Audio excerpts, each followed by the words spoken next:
A day after closure, all was not quite dead. At Bath.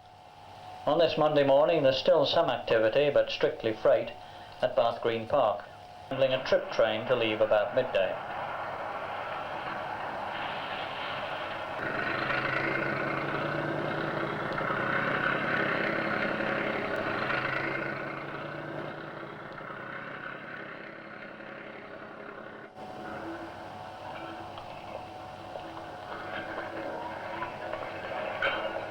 And there's the tank which, so rumour has it, has been detailed to round up stray wagons and generally clear up.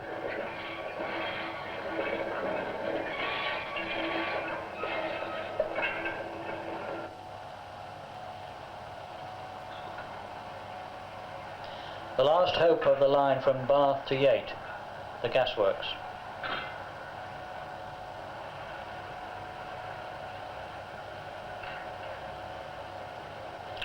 On this Monday morning we spoke to some of the men still working at Bath. Still working. But for how long? And then we watched our last train leave behind its two diesels.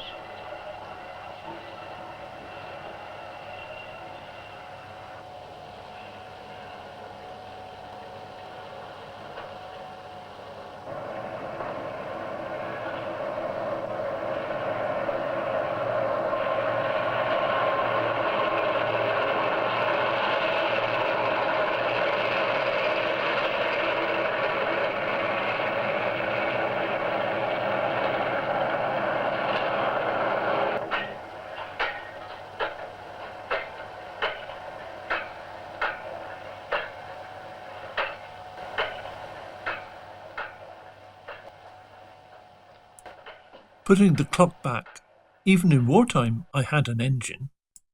My chums were pretty jealous. Come about 1947, I take my first photograph with my mother's box camera at Ilfracombe.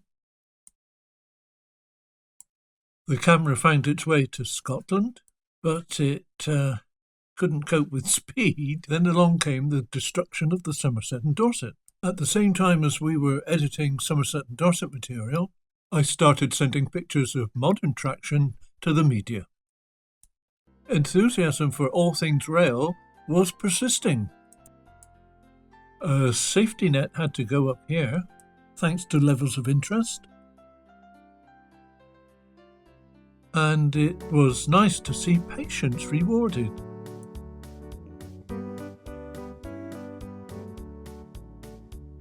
Even for a DMU too.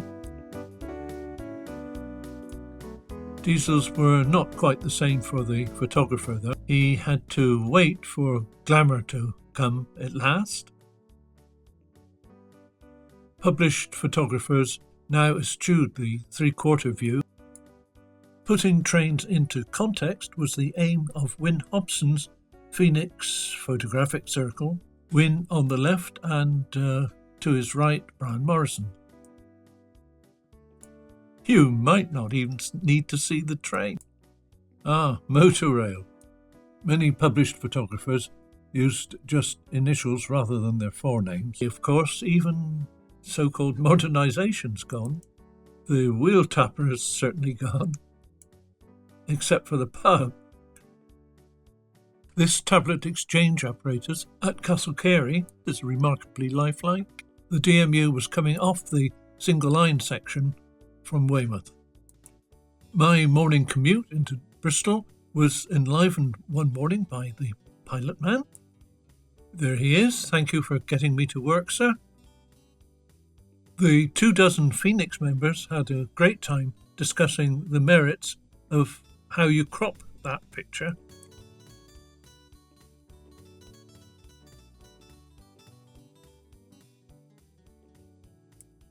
In the event, in the book DMU's Countrywide, we used it pretty much full frame.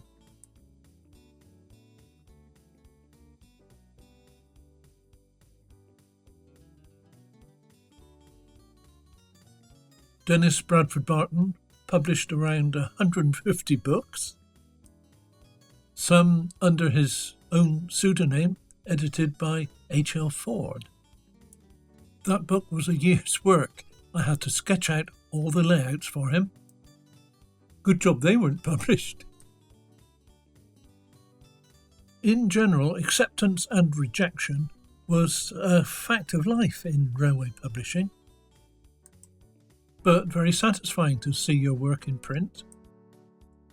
I was always interested in how it was used. All an interesting foil to my day job of helping to make retail packaging, and in particular this one. Yeah, blame me. Now quick chips. Talking of branding, this relaunched British Rail, Western Region in particular, who had been struggling with diesel hydraulics, and three-quarter views were suddenly appealing all over again. Covering the HST story took me behind the scenes. That's the new service depot at St Philip's. Contrasting mood elsewhere. Not everywhere was so glamorous, of course. That's what they seem to be waiting for. Nicely framed. So framing could produce a decent photograph. More here at St Anne's Park. Now disappeared, sadly, as have wonderful westerns. This one running wrong line. St Anne's Park was near to where I worked. Bristol was cut off one day in December 1968.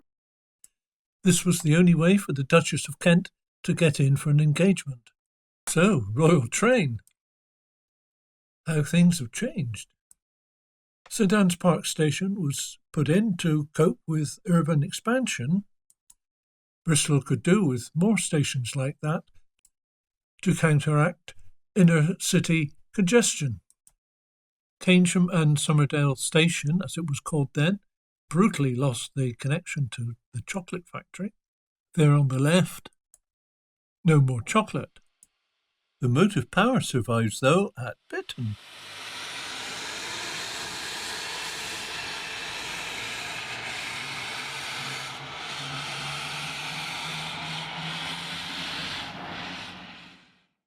There once was a station here at Saltford.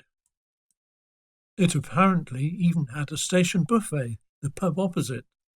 That must have been fun. Photographers everywhere capture much that passes away. North Somerset Coal used to travel these rails. Those are the empties going back.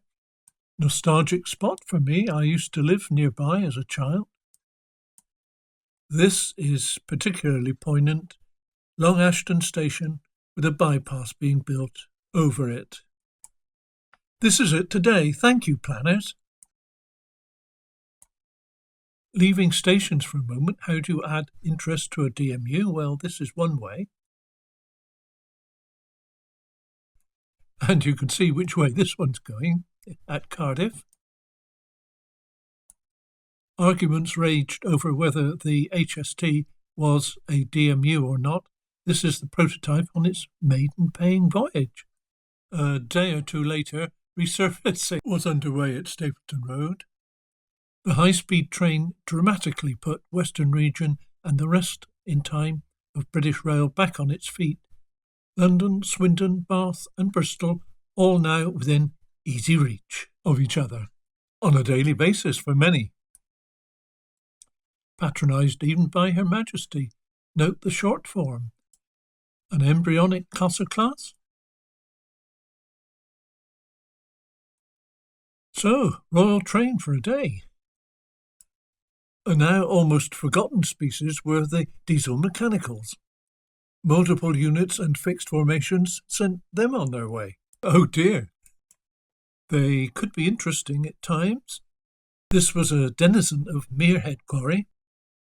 While the MAS signal box is being constructed, the line appears open to the docks, Bristol docks. And how about this little fellow? All a relic of loose-coupled freight. All this has gone, of course.